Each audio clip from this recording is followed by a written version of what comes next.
¿Qué tal están? Robert Merton y la sociología de la ciencia. ¿Qué ocurre cuando la ciencia deja de ser vista como una actividad de individuos aislados que descubren verdades y empezamos a contemplarla como una institución social sometida a normas, intereses, recompensas, conflictos y estructuras de poder?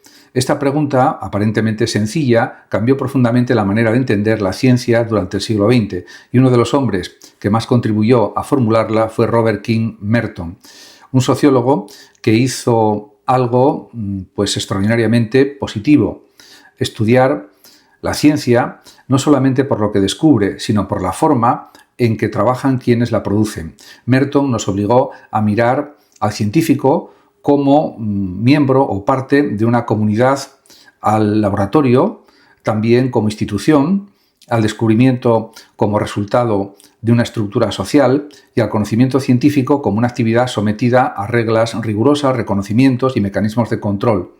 Por eso se le considera habitualmente uno de los fundadores, y para muchos el principal fundador, de la sociología de la ciencia, como campo sistemático de investigación y también de conocimiento. Su pregunta no era simplemente ¿qué es la ciencia?, sino otra mucho más incómoda: ¿qué condiciones sociales hacen posible que la ciencia funcione como ciencia? Robert King Merton nació el 4 de julio de 1910 en Filadelfia, Pensilvania, Estados Unidos, y murió el 23 de febrero de 2003 en Nueva York, a los 92 años, después de una larga vida. Su nombre original era Meyer Robert Skolnick. Procedía de una familia de inmigrantes judíos procedentes de Europa Oriental y creció en un ambiente social muy alejado de las élites universitarias en las que posteriormente desarrollaría su carrera. Su biografía resulta interesante porque muestra hasta qué punto la trayectoria intelectual de Merton estuvo acompañada por una extraordinaria movilidad social. Estudió en Temple University, posteriormente en Harvard, donde obtuvo el doctorado en 1936. En Harvard tuvo como profesor e influencia decisiva a Pietirin Sorokin, aunque su formación intelectual incorporó también la herencia de Emil Durkheim, Max Weber y la tradición funcionalista. Más tarde enseñó en Harvard y Tulane y desarrolló durante décadas una carrera fundamentalmente vinculada a Columbia University. Allí llegó a convertirse en una de las grandes figuras de la sociología estadounidense. La Universidad de Chicago Press lo describe como profesor universitario emérito de Columbia y recuerda la amplitud de sus intereses, que abarcaron la estructura social, la sociología de la ciencia, las profesiones y numerosos problemas de teoría sociológica. Además, también pues no se puede reducir a Merton solo a la sociología de la ciencia, sería injusto. Su obra fue mucho más amplia. Trabajó sobre la estructura social, la desviación, la burocracia, las profesiones, la comunicación de masas, la teoría sociológica y los métodos de investigación. De hecho, algunos de sus conceptos han penetrado tanto en el lenguaje habitual de las ciencias sociales que muchas veces utilizamos ideas mertonianas sin recordar siquiera su procedencia. Entre sus aportaciones más conocidas se encuentran las nociones de funciones manifiestas y latentes, la distinción entre teorías de gran alcance y teorías de alcance medio, el concepto de anomia aplicado a determinados procesos sociales y el análisis de las profecías que se cumplen a sí mismas. Sin embargo, es en el estudio de la ciencia donde su nombre adquirió una importancia especialmente duradera. En este sentido, hay que decir que para comprender esa aportación debemos situarnos en el contexto intelectual de las décadas de 1930 y 1940. La ciencia había adquirido un prestigio enorme como institución de conocimiento, pero también estaba mostrando su extraordinaria dependencia respecto de las estructuras sociales y políticas, el ascenso de los totalitarismos europeos, la persecución de científicos, las transformaciones tecnológicas y la utilización de la ciencia durante la guerra planteaban una cuestión fundamental. ¿Es la ciencia independiente de la sociedad o depende de determinadas condiciones sociales que hacen posible su existencia? Merton se interesó precisamente por esa relación entre ciencia y sociedad. Su tesis doctoral y su primer gran libro, publicado en 1938, fueron fundamentales para ello. También la obra se tituló Ciencia, Tecnología y Sociedad, y realmente podemos traducirla como ciencia, tecnología y sociedad en la Inglaterra del siglo XVII. En ella, Merton estudió la relación entre determinadas condiciones sociales, religiosas y culturales y el desarrollo de la ciencia moderna en Inglaterra. Su investigación no consistía en afirmar que una religión concreta hubiera inventado la ciencia, sino en investigar cómo determinados valores culturales podían favorecer determinadas orientaciones hacia la actividad científica. La ciencia dejaba así de aparecer como un fenómeno exclusivamente intelectual. Tenía una historia social, había instituciones, valores, recompensas, profesiones, grupos y comunidades que contribuían a determinar su desarrollo. Esta obra de 1938 se consideró uno de los primeros grandes trabajos de Merton sobre sociología de la ciencia. Pero el verdadero núcleo de su concepción aparece en un texto de 1942 que posteriormente sería conocido como la estructura normativa de la ciencia. El artículo apareció originalmente con otro título, pero realmente tuvo una repercusión muy notable. Después fue incorporado a distintas recopilaciones de escritos de Merton. Allí encontramos una de las formulaciones clásicas de la sociología de la ciencia. Merton ya no se pregunta solamente por el origen histórico de la ciencia, sino por las normas que permiten que una comunidad científica funcione. La ciencia, sostiene, es una institución social y, como toda institución, necesita normas que regulen la conducta de quienes participan en ella. Además, aquí aparece uno de los conceptos más famosos de Merton, el ethos de la ciencia. Con esta expresión se refiere al conjunto de valores y normas que deberían orientar la actividad científica. Merton identifica 4 principios fundamentales, posteriormente conocidos mediante el acrónimo CUDOS, comunalismo, universalismo, desinterés y escepticismo organizado. En español podemos hablar, por tanto, de, repito, comunalismo, universalismo, desinterés y escepticismo organizado. Estos 4 principios constituyen una auténtica ética institucional de la ciencia. El primer principio es el comunalismo. Merton sostiene que el conocimiento científico no debería ser propiedad privada del investigador, en el sentido de que la ciencia avanza porque los resultados son comunicados, compartidos en la comunidad científica.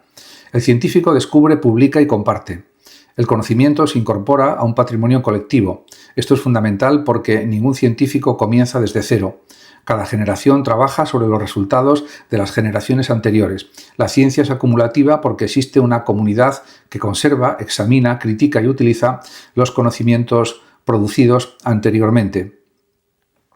El segundo principio es el universalismo. La validez de una afirmación científica debería depender de criterios impersonales y universales, no del origen nacional, religioso, racial, social o personal de quien la formula.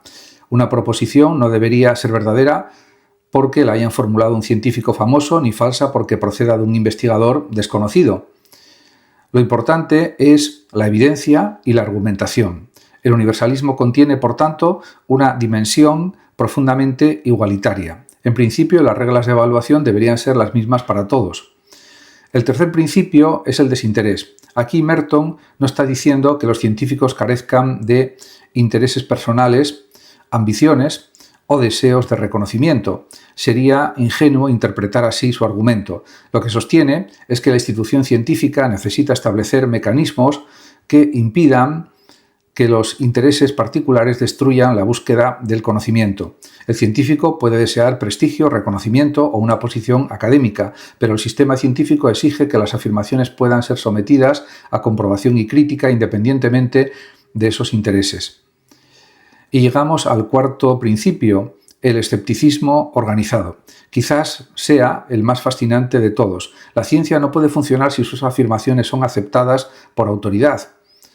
El conocimiento científico debe estar permanentemente abierto a la crítica. El científico no solamente tiene derecho a cuestionar al otro, tiene que aceptar que sus propias afirmaciones sean cuestionadas. La duda, la crítica, la revisión y la posibilidad de refutación forman parte de la estructura social de la ciencia. La ciencia, en este sentido, no es simplemente un conjunto de conocimientos, es una institución organizada alrededor de procedimientos que permiten poner esos conocimientos a prueba. Esto es algo básico. Aquí aparece una de las grandes paradojas de Merton. La ciencia exige individuos extraordinariamente creativos, pero al mismo tiempo necesita someterlos a normas colectivas. El científico quiere ser original, pero sus resultados tienen que ser examinados por otros. Quiere obtener reconocimiento, pero la validez de su trabajo no debería depender de su prestigio. Quiere ser el primero en descubrir algo, pero una vez publicado ese descubrimiento pasa a formar parte de la comunidad científica. La ciencia es, por tanto, una combinación peculiar de individualidad y colectividad. En este orden de cosas hay que señalar que esta tensión nos conduce a otro de los grandes temas de Merton, el sistema de recompensas científicas. La ciencia no funciona únicamente mediante normas éticas o morales, también funciona mediante incentivos. Los científicos compiten por reconocimiento, prestigio, cargos, premios, publicaciones y prioridad en los descubrimientos. El problema es que el mismo sistema que estimula la producción científica puede generar conflictos. La prioridad científica puede convertirse en una fuente de disputas. Los investigadores pueden reclamar haber realizado primero el mismo descubrimiento. El reconocimiento puede convertirse en un recurso escaso y precisamente por eso la sociología de la ciencia tiene que estudiar no solamente las normas ideales, sino también las estructuras de recompensa y las desigualdades reales que aparecen dentro de la comunidad científica. Esto es algo indudable. Aquí adquiere especial relevancia otro concepto asociado a Robert Merton, el efecto Mateo. El nombre procede del Evangelio de Mateo y alude a la idea de que quienes ya poseen reconocimiento tienden a recibir todavía más reconocimiento. En la ciencia esto significa que un investigador famoso puede obtener una visibilidad y un crédito desproporcionadamente superiores a los de un investigador desconocido que haya realizado una contribución comparable. El éxito genera nuevas oportunidades de éxito. La reputación atrae recursos, publicaciones, colaboraciones y atención. Merton convirtió así un fenómeno aparentemente psicológico en un problema sociológico. ¿Cómo se distribuye el reconocimiento y el prestigio dentro de una institución que al menos idealmente proclama la universalidad de sus criterios? Este análisis demuestra también que Merton no era un ingenuo defensor de una imagen idealizada de la ciencia, precisamente porque formuló el ethos normativo, la ética normativa de la ciencia, pudo estudiar también las tensiones que lo contradicen, ese ethos. La ciencia real puede desviarse de sus normas éticas ideales. Puede haber fraude, competencia, apropiación indebida de ideas, desigualdades, conflictos de prioridad o influencia de intereses externos. Pero para comprender esas desviaciones necesitamos saber previamente cuáles son las normas respecto de las cuales podemos hablar de desviación. Esta perspectiva se relaciona con su obra más importante de teoría sociológica, publicada originalmente en 1949 y ampliada posteriormente. El título puede traducirse como Teoría social y estructura social. El libro constituye una de las grandes obras de la sociología del siglo XX. Merton desarrolla allí numerosos conceptos que tendrán una enorme influencia posterior. Entre ellos destaca la defensa de las llamadas teorías de alcance medio. Y también hay que preguntarse qué significa esto. Merton desconfía tanto de una sociología reducida a la acumulación de datos sin teoría como de una teoría gigantesca que pretenda explicar absolutamente toda la sociedad mediante un único sistema conceptual. Frente a ambos extremos, propone teorías de alcance medio, explicaciones suficientemente generales como para trascender un caso particular, pero suficientemente concretas como para poder ser sometidas a investigación empírica. Es una posición extraordinariamente pragmática. La sociología debe formular conceptos, hipótesis y relaciones que puedan ser contrastados con la realidad, con la experiencia. Esta posición es importante porque Merton intenta establecer un puente entre teoría e investigación empírica. Para él la sociología no debe elegir entre pensar y observar, tiene que hacer ambas cosas, pensar y observar. La teoría sin investigación puede convertirse en especulación. La investigación sin teoría puede convertirse en una acumulación de datos sin significado. El sociólogo debe construir conceptos capaces de organizar la experiencia social y al mismo tiempo someter esos conceptos a la prueba de la investigación. Otro libro fundamental de Robert Merton pues es el siguiente, uno que fue publicado en 1973 y traducido al español como La sociología de la ciencia, investigaciones teóricas y empíricas. Esta obra reúne textos que permiten contemplar de manera amplia la trayectoria de Merton en este campo. La Universidad de Chicago Press lo considera uno de sus títulos clásicos y también hay que decir que ha tenido mucha influencia en la sociología actual. La importancia de esta obra reside en que convierte la sociología de la ciencia en un programa de investigación. Ya no se trata de hacer observaciones ocasionales sobre científicos o instituciones científicas. En realidad se trata de estudiar sistemáticamente las normas, las recompensas, las instituciones, las carreras, la comunicación científica y los mecanismos mediante los cuales se produce y distribuye el conocimiento. Merton estudió también la burocracia y aquí aparece otra de sus grandes aportaciones. En lugar de limitarse a describir la burocracia como una organización administrativa, mostró cómo las reglas que pretenden hacer racional una institución pueden producir efectos no previstos. La excesiva rigidez de los procedimientos puede convertirse en una disfunción. El cumplimiento de las reglas puede terminar sustituyendo al objetivo original de la organización. De ahí procede una de sus distinciones más fecundas, las funciones manifiestas y las funciones latentes. Una institución puede producir consecuencias que sus miembros conocen y buscan deliberadamente, pero también otras consecuencias que nadie había previsto. Este concepto tiene una enorme utilidad para analizar la ciencia contemporánea. Una universidad puede establecer un sistema de evaluación para mejorar la calidad científica, pero ese sistema puede generar consecuencias no previstas, obsesión por publicar, competencia extrema, fragmentación de investigaciones o búsqueda de indicadores cuantitativos. La regla diseñada para mejorar la ciencia puede terminar modificando el comportamiento de los científicos de maneras que nadie había previsto. La sociología mertoniana nos invita precisamente a buscar esas consecuencias no intencionadas. Hay, por tanto, algo profundamente moderno en Merton. Su sociología no pretende destruir la ciencia ni convertirla en una simple construcción arbitraria de intereses sociales. Al contrario, intenta explicar las condiciones sociales que permiten que la ciencia produzca conocimiento relativamente fiable. Esta diferencia es fundamental. Merton sociologiza la ciencia sin reducirla a una mera ficción social. Reconoce que la ciencia es una institución social y al mismo tiempo que esa institución posee mecanismos específicos de control, crítica y validación. Muchas gracias a todos por su atención y hasta mi próximo vídeo. El que lo desee puede compartir este vídeo, darle like o suscribirse a mi canal de YouTube que ya dispone de más de 14.000 vídeos. Muchas gracias a todos por su atención y hasta mi próximo vídeo. Hasta siempre.